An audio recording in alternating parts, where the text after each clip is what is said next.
Good day, classmates! For this video, we are going to talk about prepositions. First, let us know what is a preposition. A preposition is a word or group of words used before a noun, pronoun, or noun phrase to show direction, time, place, location, spatial relationships, or to introduce an object. Now let's talk about in, on, and at, prepositions of time and place. For example, at the market or in the market. Which one is correct, at the hotel or in the hotel? In is used with major big things such as countries, continents, and big cities, parts of towns, states, parts of countries. Examples are in London, in Antarctica, in the north of Africa, in Russia, in Manila. Use on with streets and avenues without the number of the street. Example: I live on Bonifacio Street. I live on Green Avenue. Also use on with campus, say, I live on campus. Campus is an exemption to the rule because it has dorms, classes, and cafeteria. But usually we use on with streets, less specific locations, and without the number of the street. Use at with number of streets. Example: I live at 13 Bonifacio Street. Also use at with smaller, insignificant places. At the market, at the airport, at the hotel. At is also used with a very exact place. Examples are, I am at the door, I am at home, I'm at my studio, I'm at my desk.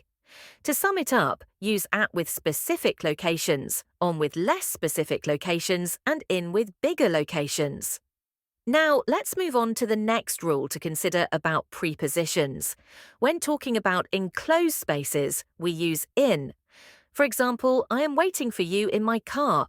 Help me look for pens in this box. Don't put your keys in your pocket. Next, we use on with words that represent surface. Your floor is a surface, a table is a surface, the wall is also a surface. On the wall, on a table, on the floor. We also use on when we talk about left and right. On the left, on the right. Another is when something is next to or along the side of. Example: the school is on the green park. Now, here is an interesting question. Why do we say in the car, but on the bus? Okay, we use in with means of transportation where you can't stand up.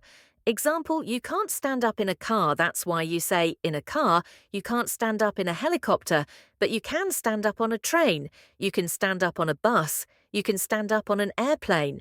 In a car, on the bus, in a taxi, on a ship, on a boat. We also use on with the means of transportation where there is no roof.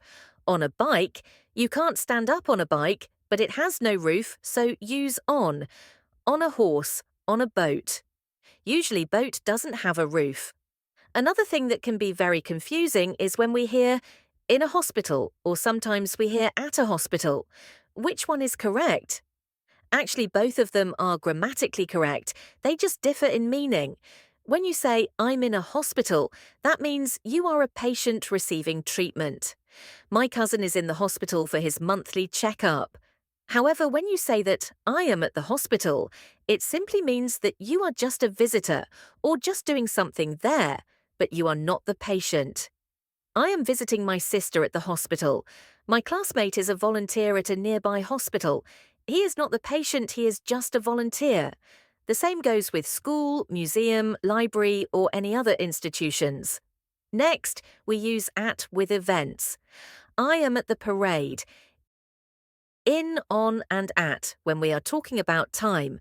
Use in with general measurements. I'll be there in 2 minutes, in 2 months, in 2 days. However, when we have specific time and date, we use on and at. We will have a meeting on Monday at 12 p.m. Classes starts on July 21st. Use in with the year. He was born in 1997. That's all for today. I hope you learned something. Comment your thoughts and we'll see you on the next video.